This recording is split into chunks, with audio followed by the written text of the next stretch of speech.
Some stars of a popular auction show took a break at Chiele and never returned to your screens. What really happened to them? One cast member died alone in his car the morning after his arrest.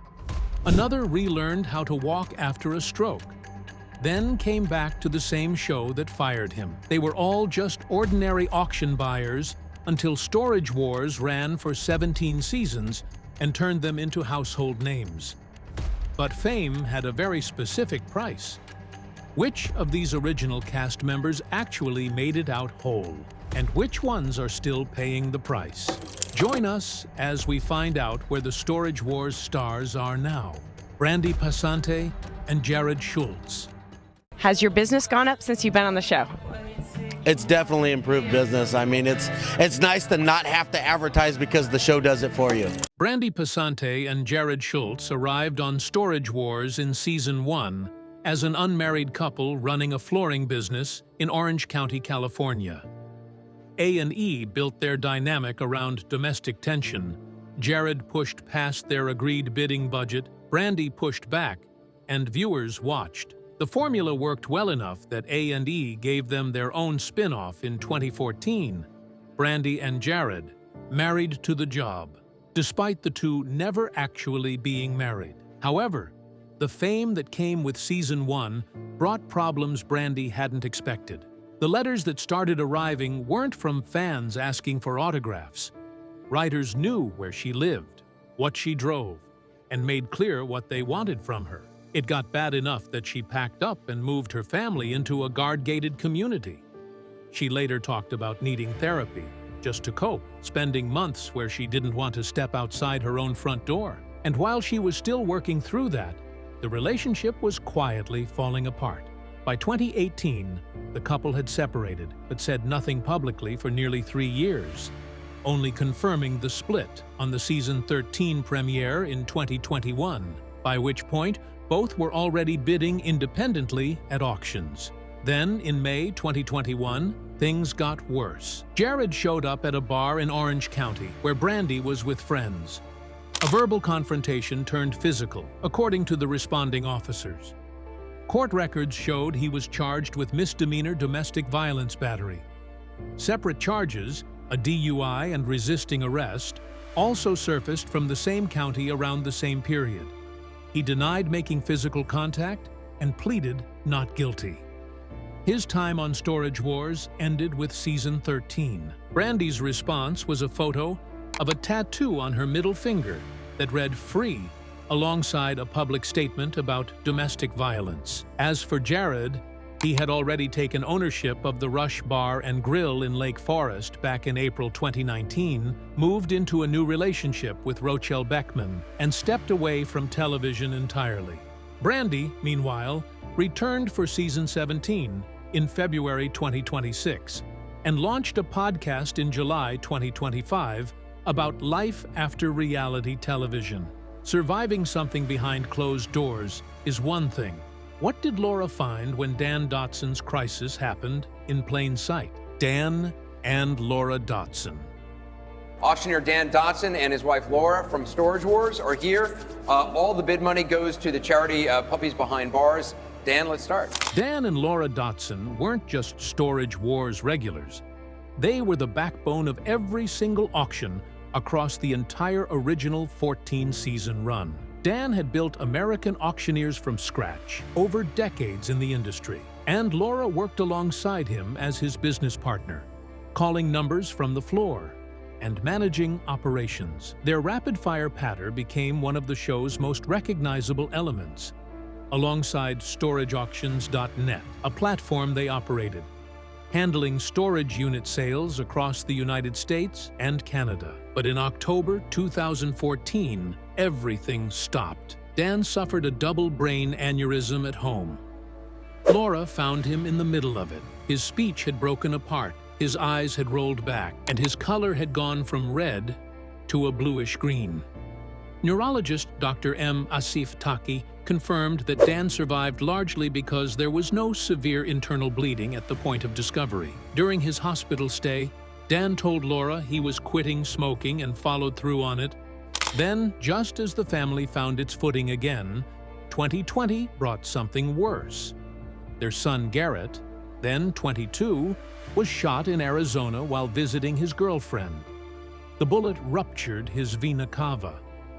Garrett called 911 himself, was stabilized at a local hospital, and airlifted to Las Vegas, where a surgeon climbed onto the operating table and used his hands to compress Garrett's heart during the flight. Surgery began immediately on arrival. Garrett survived. The shooter, Garrett Wilder, was convicted of 2 counts of aggravated assault and related charges and sentenced to 10.5 years in prison. On top of all that, Dan also dealt with a bite from one of his French bulldogs that required surgery to prevent the full loss of a finger, which, compared to everything else, he recovered from without complications. Through all of it, neither of them stepped away. Both Dan and Laura returned as main auctioneers for season 17, which premiered in February 2026. A brain aneurysm nearly took Dan in his own home. So what put Barry Weiss in the ICU without a single warning? Barry Weiss. Yeah. No, actually, was 60. the way I got into it was Tom Beers, the fellow that originated the show, was a good friend of mine. He happened to be over the house one night, and we were just having some drinks, and how does it all start?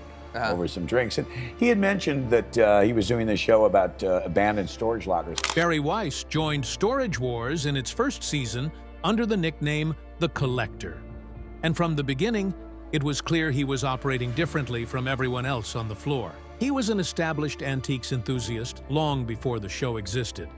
His personal collection spanned vintage vehicles, rare memorabilia, and items most auction buyers wouldn't know how to value. On the show, he arrived in a different, unusual vehicle each episode, bid on instinct rather than calculation, and treated the whole enterprise as sport rather than business. He left the main cast after season 4. Off the back of his popularity, A&E developed 2 spin-offs around him. Buried Treasure ran for 8 episodes in 2014 and followed him on cross-country collecting trips across the United States. Storage Wars, Barry Strikes Back, paired him with fellow cast member Kenny Crossley for a look back at memorable moments from the show's run. After both were wrapped, Weiss stepped back from television and returned to private life. That private life, however, nearly ended in 2019. He was riding through the Los Feliz neighborhood of Los Angeles with a friend named Jamie when the two collided with a car reversing out of a parking space. Jamie posted from the scene, describing his own injuries as the minor ones. Weiss had sustained serious chest and leg trauma, multiple bone fractures, and internal injuries, severe enough that he did not leave the ICU for weeks. After a long recovery, Weiss became the face of Sherwood Valley Casino in Northern California and expanded into voiceover work for other regional casinos. He returned to Storage Wars for seasons 14 and 15, stepped away again, and was confirmed in the season 17 cast, which began airing in February 2026. As of 2026, he has shown no intention of walking away from the auction floor again. Barry's crash was random and sudden.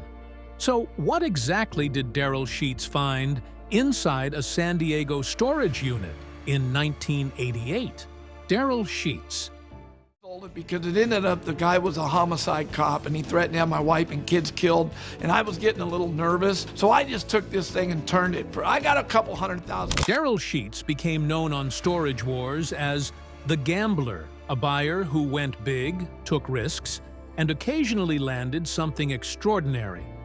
Over his run on the show, he pulled a set of 4 Picasso drawings, a rare comic book collection, and a letter attributed to Abraham Lincoln from units across California. He joined in season 1 and remained a core cast member through season 15. But long before Storage Wars existed, Sheets had already lived through one of the most disturbing things any auctioneer could face. In 1988, while working a sale in San Diego, he opened a storage unit and found a body wrapped in plastic.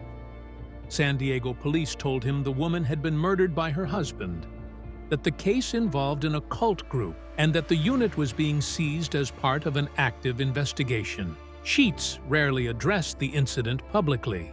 Away from that, between seasons, he dropped 40 pounds through the Nutrisystem program, approaching the process with the same commitment he applied to auctions, deciding on the outcome before the result was visible. Then, in 2019, things took a far more serious turn. Sheets revealed he had suffered 2 separate heart attacks and received a diagnosis of congestive heart failure combined with a severe lung condition, with his heart function having dropped to 40%. Doctors fitted him with a defibrillator vest for the recovery period, and he later confirmed his function had improved enough for the vest to be removed, though he described himself as not yet fully clear. Despite all of that, he appeared on Storage Wars through Season 15, was absent from Season 16, and was confirmed in the Season 17 cast, premiering in February 2026. Off-screen, he ran Show Me Your Junk in Lake Havasu City, Arizona, and had reportedly reconciled with his ex-wife, Kimber Werfel. 2 heart attacks, and Daryl still showed up. What did his son wake up to? Completely asleep at 70 miles per hour. Brandon Sheets. There's a washer and dryer in here. I don't want to get overexcited about it. When I do that, I tend to overpay. Nice unit. Whew, this will fill the truck a couple times over. Sanders, compressors, handheld tools, wire, this room right here. Brandon Sheets joined Storage Wars alongside his father, Daryl, in Season 1, and for 8 seasons, the two were a regular fixture at California auctions. Brandon earned the nickname the Side Bet, a reference to his secondary role in bids his father was already committed to. He left in 2016 when budget cuts prompted production to reduce the size of the cast. After leaving, Brandon relocated to Arizona, obtained a real estate license, and took on work as an agent, keeping his family life private and well away from public attention. That quiet life took a sharp turn in 2024. He had taken a job with UPS as a long-haul truck driver, and while asleep in the sleeper berth of a semi-truck during an overnight run, his co-driver struck another truck at approximately 70 miles per hour, sending Brandon from a dead sleep to a hospital in Texas before he was transferred back to Arizona to finish recovering. The injuries were relatively minor given the force of the collision, but what UPS did next made the wreck feel like the smaller problem. He received no workers' compensation from UPS and was not reimbursed for personal belongings destroyed in the wreck, so he took it public, publishing photographs of the damaged truck alongside a detailed account of what happened, using the attention the post attracted to call on UPS to improve safety training for sleeper team drivers covering long-distance routes. As of early 2026, he remains in Arizona, out of television, and has not commented publicly on whether that changes. Brandon walked away from a destroyed truck. So what went wrong between Mark Balello's release and the following morning? Mark Balello. Mark Balello, the A&E reality TV star of the show Storage Wars, has died at the age of 40. According to TMZ, he was found yesterday inside the garage, Simi Valley, California home by one of his employees. Mark Balello appeared on Storage Wars from Season 2 through Season 4. He went by the nickname Rico Suave, and his bidding style was aggressive and confrontational. Some viewers found him entertaining, others found him abrasive, but his presence registered either way. Off-screen, Balello ran a second-hand and collectibles business in the Ventura County area and had been moving through the auction world for years before Storage Wars found him. A drug conviction had already landed on his record in 2009, but the show kept him on the cast through Season 4. Then in February 2013, everything unraveled. Balello was arrested on drug possession charges in Camarillo, California, taken into custody, and later released on bail. What followed over the next 24 hours led to his death. After his release, Balello contacted his fiancée, Elizabeth Metzidas, and asked her to come be with him at his office. He told her he was not in a stable mental state and did not want to be alone. She came and stayed. After some time, he appeared to have calmed down, and she left. The following morning, Bolelo was found dead inside his car from carbon monoxide poisoning. He was 37. The death was ruled a suicide. TMZ broke the story. A&E issued no public statement, and the show continued without ever acknowledging what had happened to him. Bolelo's death took 24 hours. What did Renee Nizoda watch happen to his father across 6 months? Renee and Casey Nizoda. My dad 6 months ago was diagnosed with lung cancer. He's been smoking for 30 years. And last night, he passed away in his sleep peacefully from complications. Renee and Casey Nizoda joined the Storage Wars cast in Season 4, running Bargain Hunter's thrift store in Poway, California. Unlike some of the bigger gamblers on the show, they used their second-hand retail background to guide their decisions on the auction floor, targeting inventory with predictable resale value over units that required a gamble. What made their time on the show particularly memorable, though, was Renee's father. Gunter Nizoda joined as a recurring guest starting in 2015, and he brought something the show didn't always have. Someone everybody just genuinely liked. Gunter had spent years as a professional bass guitarist, performing with artists including Pat Travers and Michael Schenker before relocating to the United States. Cast and crew responded warmly to him throughout his time on the show, and that came through on camera. Then, in late 2022, Gunter was diagnosed with lung cancer attributed to decades of heavy smoking. Scans showed extensive damage throughout his lungs, and his doctors ran out of treatment options. He died on March 21st, 2023, at the age of 67. Renee shared the news on Instagram, telling his audience that his father had gone through the entire run of the show without ever attracting genuine criticism from viewers or from anyone who had worked alongside him, something he described as rare in that environment. Around the same period, Bargain Hunter's thrift store in Poway closed permanently. But rather than disappear, Renee and Casey moved their operation online, building out their YouTube channel, Bargain Hunter's Thrift, which had passed 191,000 subscribers by early 2026. Despite ongoing public speculation about their relationship, the two remained together, and both returned as cast members for Season 17, which premiered in February 2026, more than a decade after they first appeared on the show. Renee grieved publicly and rebuilt openly.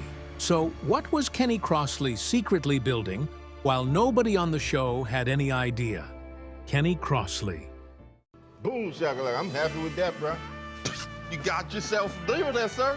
This is my biggest score ever. Kenny Crossley arrived on Storage Wars not as a buyer, but as Barry Weiss's assistant. He helped Weiss navigate auctions, carried equipment, and became well known to viewers after telling Weiss to watch his language when the older man swore on camera, a line that stuck with audiences for the rest of the show's run. He spent several seasons working alongside Weiss before transitioning to full buyer status in Season 10 and building his own track record on the floor. What most viewers never knew was how much was running in the background. Away from the show, Crossley kept a recording career going as a musical artist under the alias Dual Persona, producing tracks influenced by Prince, Depeche Mode, and Radiohead. On top of that, he ran a New Orleans-style praline business, operated a clothing line called Kenny Do It, and hosted a podcast, none of it ever mentioned on Storage Wars. And through all of it, he managed something almost nobody else on this cast could claim. He left no legal trail, no public disputes, and no controversy of any kind behind him throughout more than a decade on the show. Crossley returned for Season 16 and was confirmed in the Season 17 cast, which began airing in February 2026. As of 2026, he is still recording music, still selling pralines, and still the only person on this cast who managed a decade on reality television without a single headline he didn't choose. Kenny built quietly where nobody looked. So what made a man who fought professionally choose storage auctions permanently. Ivy Calvin. Who's the man? Ivy's the man. I'm the Black Hercules. That's what I do. M-O-N-E-Y.